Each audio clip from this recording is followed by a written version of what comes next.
Hey stars! Welcome back to Starlight News. We have another great episode for you this week with our summer showcase to show off some of the cool things y'all did this summer, our sports spotlight, and our woman of the week. Stick around to see who it'll be. Now let's head right into our summer showcase. This summer has been different from past years, but many of you got to do virtual camps, internships, and more. Let's hear from the students who took these opportunities over the summer and what it was like. Hi Charlotte.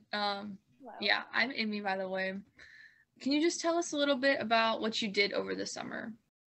So, Camp Half-Blood is a camp, and it's based off of a book series, the middle grade book series by Rick Riordan, it's a fairly popular one. It's in McKinney Falls State Park, and we'll go there, and you're there pretty much all day for 5 days. But since this year, it's the pandemic and everything, so it was online, so it was done all over Zoom, and it worked actually pretty well. And I wasn't very sure how it was going to go, but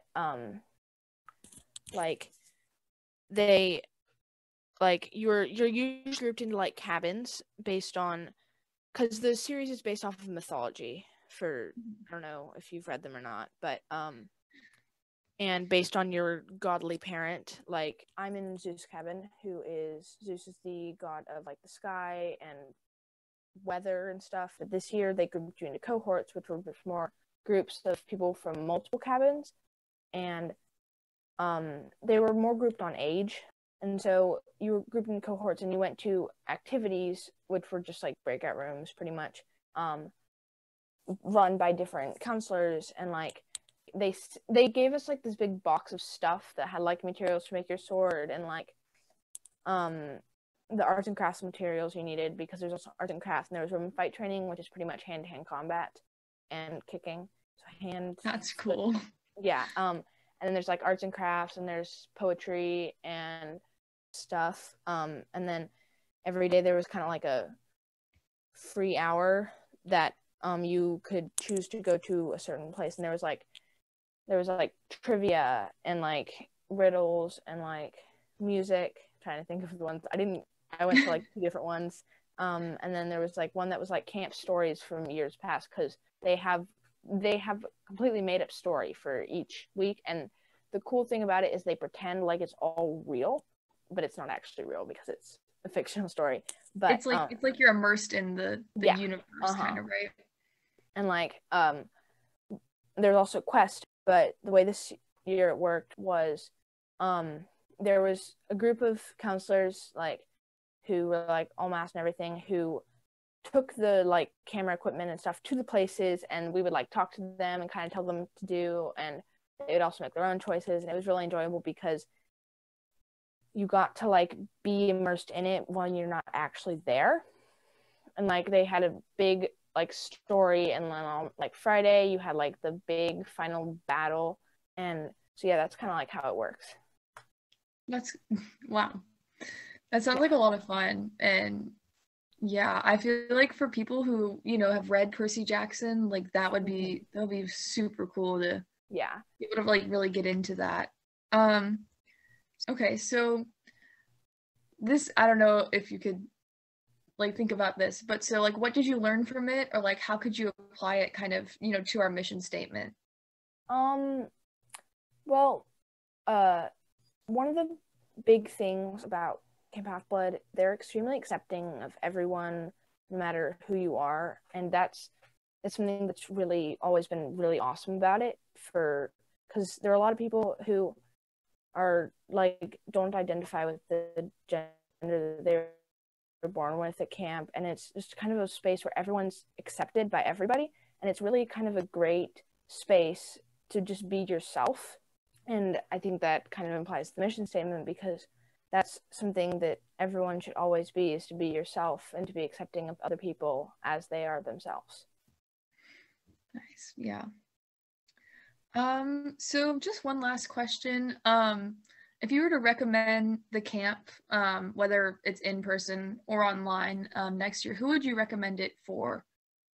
I would recommend it for people who have read the books, who enjoyed reading the books, and want to be more immersed in the like world of the series. And then, of course, if it's in person, you have to be fine with being in 100-degree heat for a long time. But it's totally worth it. And like, it wouldn't make much sense if you haven't read the books, but if you have read the books and you enjoy them, it's kind of a great spot to just kind of like geek out and be like, oh my gosh, I love this character so much. And yeah, so you kind of get to make those connections with other people. Mm-hmm. Yeah. Okay, well, that's really all I got. Thank you, Charlotte. Thank you so much for being here and explaining a little bit more about Camp Half-Blood.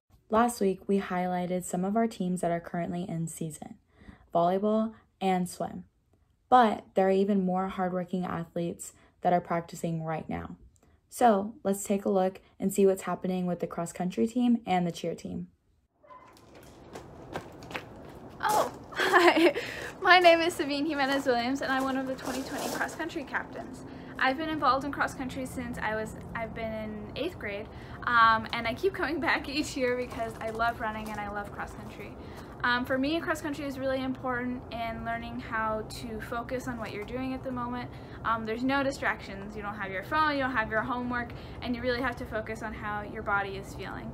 I think the same goes for your team. I think one thing people don't really realize who don't run is how important the people that you run with each morning are. It's really nice to be able to focus on the people who are around you and not have any distractions like homework or your phone, and just really have great conversations with the people around you. So I've really enjoyed getting to know the people on our cross-country team throughout our many runs throughout the week. My role as a captain is to bring positive energy and encourage people. I was a captain last year, which obviously looked very different because we were much more in person, but the core elements have remained the same. In the day-to-day like duties, we create we don't create them, but we put strength workouts on Zoom practices for the rest of the team. And we've done a couple in-person practices and meets, and just getting to see everybody and really be enthusiastic about running has been really, really great. I think in the future my goals with running are to continue running for the rest of my life. I hope to one day run like a marathon, maybe some more, but I think if nothing else, I hope to run for as long as possible and to continue enjoying it as much as I do right now. So I hope you learned a little bit more about cross country, what we do as captains, and that maybe you will join next year. I hope you have a great weekend and hope to see some of you soon. Bye! Oh my gosh! I almost missed you guys, didn't see you there! My name is Lyda Callahan. I'm a senior this year and I'm one of the 3 amazing cross-country captains. One thing that you might not know about our cross-country team is that we are all addicted to the same brand of chocolate milk, Promised Land, specifically the chocolate kind, not regular milk, that's weird. But we have it after every race, and it's pretty much like the main motivator to get to the finish line. I love running cross country because of the community that we have and the team of runners that we have. I miss them so much right now.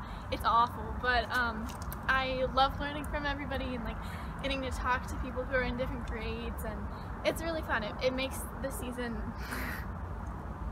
the reason why I run cross country.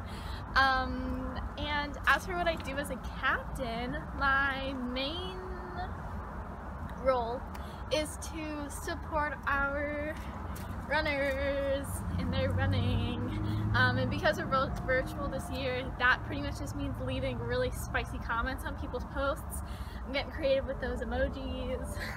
Sometimes they don't make any sense, but it's mostly about like supporting the team and getting everybody excited to run and continue running, hopefully post-season. So I will see you guys later when I turn in my senior speech on time. Bye! Oh, hi. I'm Victoria and I'm a cross-country captain. Did you know that anyone can run cross country even if you've never run before? That's what I love about cross country.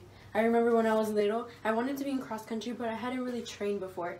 But when I joined it, I loved it, and I ended up running like all the time. So now it's something that I really love doing, and I help others find that love for running too. Okay, so I'm gonna go finish my run.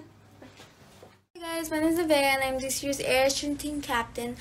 My favorite cheer has to be Let's Go Stars, and I think that's because it's a really easy cheer for the crowd to memorize and be able to chant with us, and I really love when they're able to do that. Something that I love about this team is how hardworking we are and the bonds we have, and those memories I'm going to have for the rest of my life. I really am thankful for all of that. We've worked really hard over the summer to practice and get every dance for the pep rally done, and we're still continuing to work hard, and we're very excited to see what's next. Hi, my name is Daisy. My favorite cheer is called Victory, and I really like it because we get to spot the word victory, and we're just so loud with it. And we did practice over the summer. We met every week on Tuesdays, and sometimes Coach Jasmine would hold meetings where she would update us on exciting things that were happening, and other times we would work out together. So I would set up my yoga mat on that side of the room, I'd put my laptop on my desk, and we would just follow along with the workout. And we also had cheer camp virtually, which is how we prepared for the first day of school pep rally cheer video, which I hope you guys liked, by the way. And what got me into cheer was my friend. She was gonna try out for the cheer team, and she asked me if I wanted to try out with her, and I was like, sure. So we both tried out, and we both made the team, and that was just very exciting for both of us. And what I love about cheer are definitely the dances. I love the dances, it's just so much fun for me.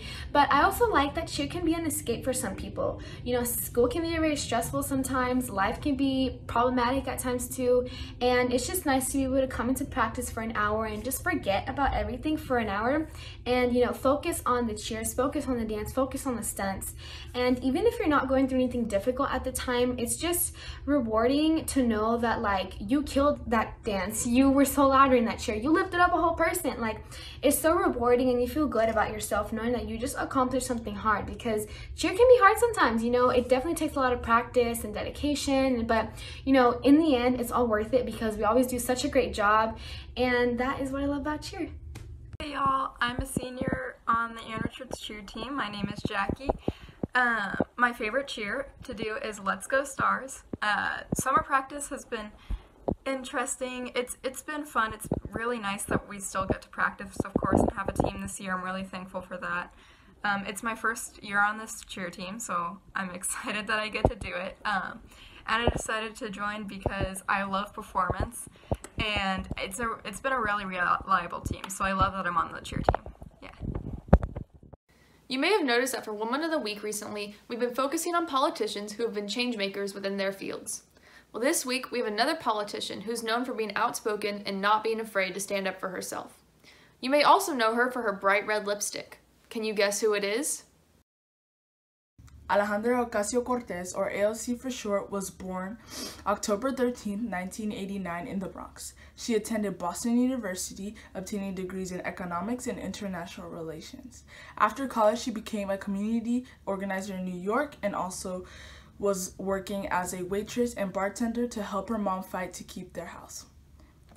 In 2018, AOC made history after running a grassroots campaign and being elected to Congress for New York's 14th district. She became the youngest woman ever to be elected to Congress at the age of 29. Alejandra Ocasio-Cortez beat Joe Crowley, who was a representative for New York's 14th district for 10 terms, and she did it without gaining any funds from corporations. AOC's victory is an example of how voting and having your voice heard can lead to change that you want to see in the U.S. and in your country. With our election approaching, we want to encourage those who can vote to go out and vote. And for those who can't, we want to encourage you to start paying attention to politics, to form your own beliefs and ideas about the government. Once you know where to stand on different issues, you can have a voice too. There are many ways to do so, and a couple of great ways are to start by emailing or calling your local representatives and encouraging your parents and family members to vote. We leave you with this quote from Alexandria Ocasio-Cortez to really motivate you to incite change in your own community. The biggest hurdle that our communities have is cynicism, saying it's a done deal. who cares? There's no point in voting. If we can get somebody to care, it's a huge victory for our movement and the causes we are trying to advocate. Thanks for tuning in to another episode of Starlight News. Before we go, we wanted to congratulate the volleyball teams on their wins against Lhasa and Crockett. And we also wanted to remind you that they have games on Tuesdays and Fridays. Tuesdays against Northeast and Fridays against McAllen. So you should check out their Instagram or their Twitch streams to watch, and freshmen both start at 5:30. Also, we wanted to remind you that student council elections are coming up. And so if you're interested in running for a position, check your email from Ms. Bryant and look for the application that's due on October 5th. But while there have been so many great opportunities to get involved this year and do stuff outside of school, we also wanted to recognize that this year has been different and a little bit harder than previous years. And we want to encourage you to keep doing your best and to make the most of where you're at. We hope you have a great week and see you next Monday.